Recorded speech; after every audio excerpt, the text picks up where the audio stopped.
The Access media and their lunatic followers have been desperate to cancel Lords of the Fallen 2. They have insulted their player base. They have said anybody who supports CI games going forward is a terrible person, and now they're going as far as to accuse the developers of plagiarism, and of course, these accusations are 100% false. I have a few different things to show off, but before I get into the topic, if you enjoy the content I create, check out the links in the description, join the community in my live streams, and consider supporting through Patreon or YouTube memberships. Now, I personally am very excited for Lords of the Fallen 2. I thought the first game was pretty good, but the Access Media has been desperate to cancel these developers, this studio, and really to get this project buried, all because Marek Tymiński, the CEO of CI Games, is not woke. They decided to put politics to the side and said, we first and foremost want to create an amazing video game experience. We want to create high quality entertainment, and the activists in this industry are not happy with that answer. Of course, they think everything is political and that you either have to be making a statement or your silence is violence. And now they're going as far as to attack Marek Tymiński and this team over plagiarism, which he proved to be false, but are any of their articles going to be deleted, or are they going to clarify this? No, of course not. So this started just a few days ago when the Lords of the Fallen account posted this image that I think actually looks really awesome. I love the aesthetic of this game. It says Hordes of the Fallen, but there were some snowflakes who were saying, you guys plagiarized from software, and I actually thought this was a Wilder skin at first. Honestly, this looks like someone asked AI to combine Artorias and the Wilder. Bro, I hate going on a date and getting catfished. I really don't give a fuck about Lords of the Fallen, but it's been really hilarious seeing people go, AI generated Wilder ripoff. This is a design from half a year before Night Rain was even announced. Well then, it's Artorias. You ain't slick. Oh my god, how could this have happened? Lords of the Plagiarism, which, of course, are they going to apologize now that it has been clarified that this design was finalized internally months before Night Rain came out? Of course not. I'm pleased to prove that yesterday's accusations of plagiarism are 100% false. This is coming from Marek Tymiński, the founder and CEO of CI Games, and I did an interview with him last year. I'm not sitting here and, singing the praises of Lords of the Fallen 1 just because that happened. I had streamed it before I had ever talked to him and met him, and I simply liked the game. And I also think that it is fucking ridiculous that the Access media is so desperate to find some angle against this game that they are accusing of plagiarism. They have put up hit pieces on their player base saying that, oh, it needs more than sexy women to be a good game and it's appealing to all the wrong people. Like, it is pretty pathetic. But he said a newly revealed standard enemy was claimed to copy Wilder from Night Rain. This armor was finalized on July 17, 2024, over 5 months before Night Rain was announced, and the completed model was already in engine by October 23rd, 2024. The timeline is clear. Visual overlap can occur in medieval fantasy design. We respect From Software, but we do not copy other studios. The armor designs in Lords of the Fallen were widely praised, and we're confident Lords 2 will be no different. We stand fully behind our artists, their originality, and the integrity of their work. It is crazy that he needs to even come out and clarify that he didn't steal it and that the developers didn't copy it from another game. And are the people that were accusing them of like AI generation and plagiarism going to apologize? Of course not, because they don't care. If they're wrong, they're just going to move on and they're just never going to talk about it again, or they're going to find another angle in which to attack this studio. Now, I honestly think it's a little bit hilarious that this is the next best thing they could find to attack. It's not the most unique armor set I've ever seen in a game, of course not, but it also is still special. It still looks cool. Like, you can't expect every single studio to come up with some revolutionary design for every single armor set. I don't want to say it quite looks extremely standard, but also it is similar to other games. Is that a bad thing? No, it really isn't. Though the people that are attacking this are just looking for a reason to attack the title.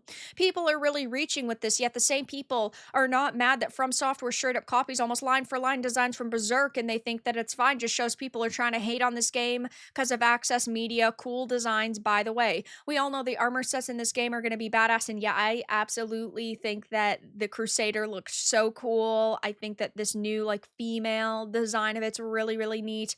And people are saying, don't forget, you also plagiarized swords and armor, which existed long before this render. Oh, and is that a humanoid inside that armor? I believe they existed before this art too, and to top it all off, you're making a video game, and part two, you admit one came before, which is just so funny because it's so true. This is the reach that some people are actually going to. I know this post is a joke and satire, but yeah, I mean, there are articles being written on this saying Lords of the Fallen 2 devs have been accused of copying From Software. Indispensable evidence in their defense failed to convince players.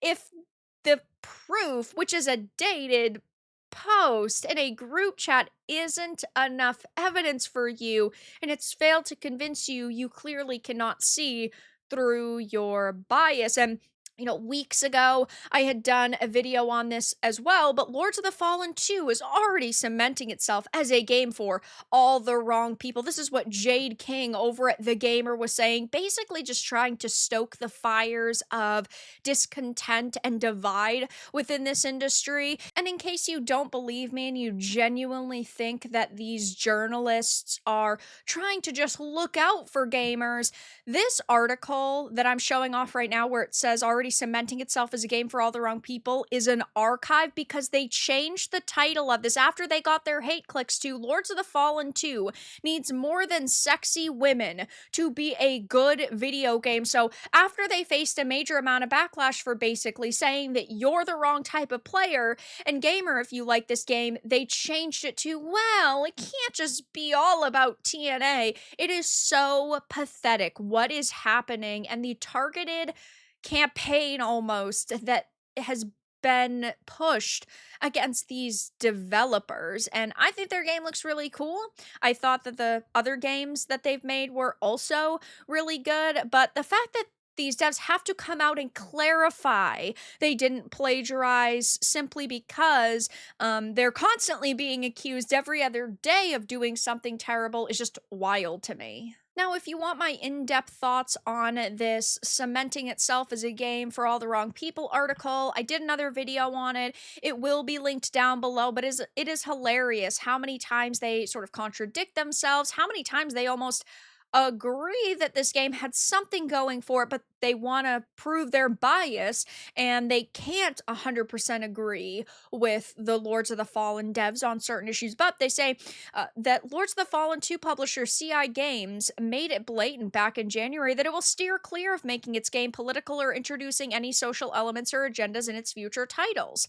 It claims featuring such things runs a high risk of pushing audiences away, and it would rather focus on serious games featuring serious stuff like sexy, scantily clad women. Whatever you want, I guess. Just make sure to wash your hands when you're done. I think it's perfectly fine if you don't want to put some like social agenda in your title. That shouldn't be seen as a negative thing. And yeah, sexy, scantily clad women are a good selling point. Did they say that's all they wanted in their game? No, their game does feature a deeper narrative. Their title does feature more than just beautiful women. But at the same time, why is it so bothersome to you?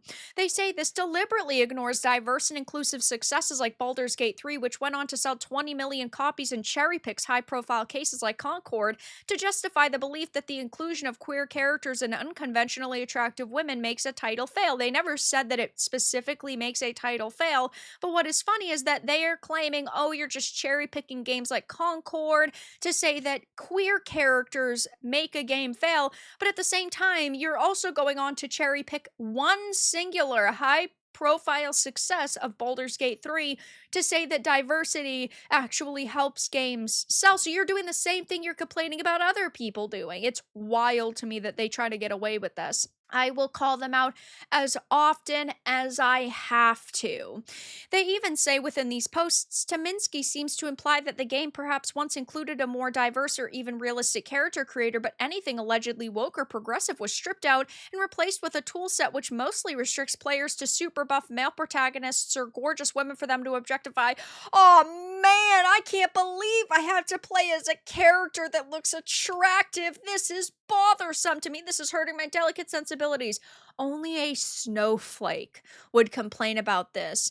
I can't play as a soy boy loser or a butch looking woman. Man, times are really tough for you. It's fine if this isn't a game for you. You can go and play something else. Were you even going to play this in the first place?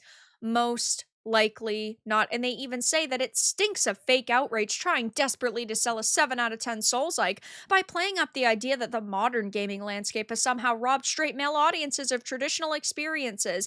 They now have a responsibility to take back, and we have actually seen this happen. We have seen out with the old and in with the new. Established male characters pushed to the side so series can continue with women in the lead. Speaking of Ciri, The Witcher is pushing Geralt out of the spotlight in order to push Ciri as a true blue Witcher. We are seeing games like The Last of Us, which had featured a lead male character. He got Joel in one, and now it's the Ellie and Abby game. This has happened a lot over the years. And sure, there are still many amazing male characters in video games, but we have seen a major shift, and they don't want to admit that because then they would actually have to admit that Marek Tominski is correct and CI Games is correct with the direction they're taking this title in and behind some of the decisions they have made. So I'll be keeping my eye on this, but there are some snowflakes who are really bothered over Lords of the Fallen 2 now accusing the game and the developers of plagiarism, and that, of course, has been proven 100% false.